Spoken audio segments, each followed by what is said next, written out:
Senator Leila de Lima on Tuesday slammed Senator Richard Gordon as a railroading chairman who used the House Justice Committee to attack senators who became vocal against President Rodrigo Duterte.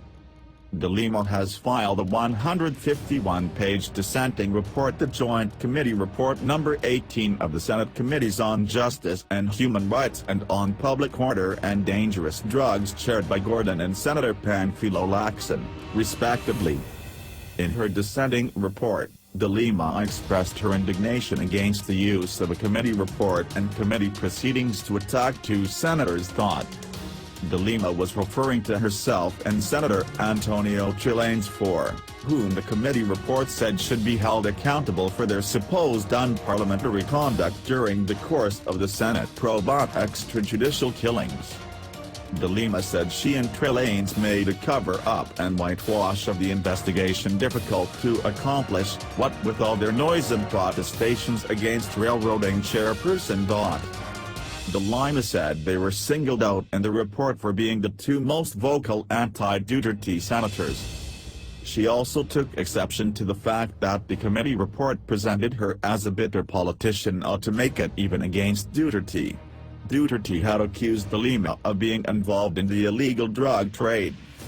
For a while, the Gordon report was not really about finding the source behind all this public bloodbath drowning the poor and shirtless in this country, but about libeling, attacking, and pillorying the two senators who dared come out with guns blazing against the president as the inducer of these killings, De Lima said. The committee report, already signed by 11 senators, said De Lima and Trillanes should be held accountable in order to preserve the integrity of the Senate. De Lima said she welcomes another opportunity for persecution by the president's men in the Senate. The president's men will find this woman standing her ground, fighting an old world of old men regurgitated from a not-so-distant past, struggling to clamber up the throat of history for one last gasp of tyranny over truth. De Lima said. De Lima is currently out of the country to receive an award in the United States, and attend a speaking engagement in Germany.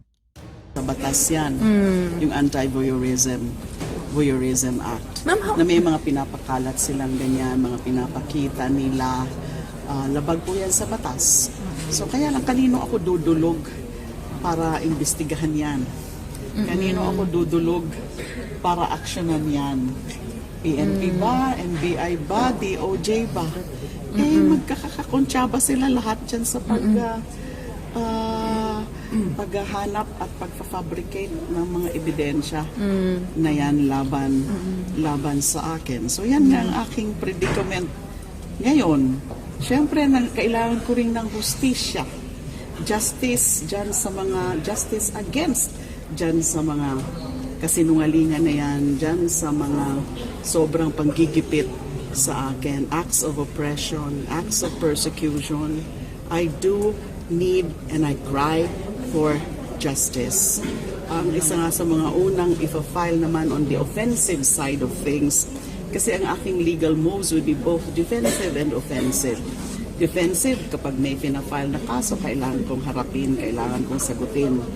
Offensive naman, para mabalikan ko naman yung mga may kagagawan nito. So, unang-una na ginagawa na nga, unang-una na ipa-file ko at ginagawa na nga ay yung petition for writ of amparo, habeas data. Sa Supreme Court po yan po ito. ipa-file. I was hoping that could be filed within the week, pero hindi pa daw kaya, baka next week pa. Writ of amparo, writ of habeas data, and then cases also with the Ombudsman, violation of anti-graft, violation of code of conduct of officials, of public officials, prohibition, disbarment, civil action for damages, etc. So it would require massive legal work. Ang nakakaabala lang at ang nakaka-constrain lang is yung aking time.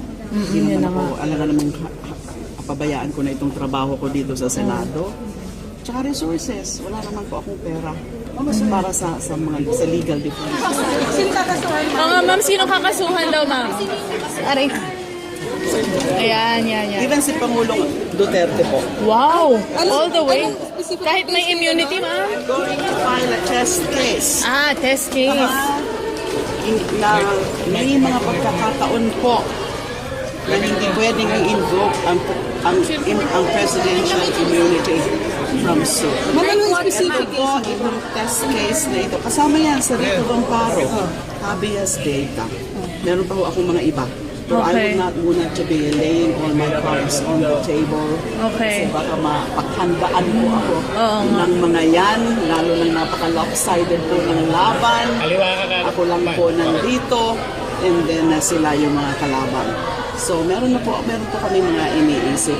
And in those cases na i-implead ko mismo ang Pangulo, we will be testing the doctrine of presidential immunity from suit. Dito kasi sa lawak, saka sa sobrang sama ng ginagawa nila sa akin o ginawa nila sa akin, ito ang pagkakataon na matest natin ang doctrine of presidential immunity from suit. I don't think na yung mga nakaisip ng doktrina na yan ng immunity from suit, I could have ever comprehended a situation like this where there is blatant abuse of power.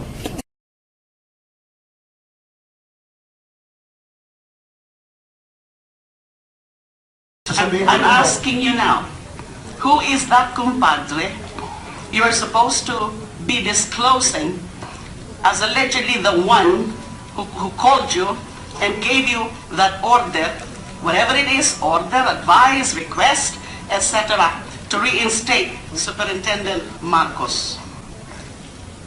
I'm Your Honor, now. sinabi lang ni Presidente na siya ang tumawag sa akin. For all you know, Your Honor, the President is my godfather sa kasal.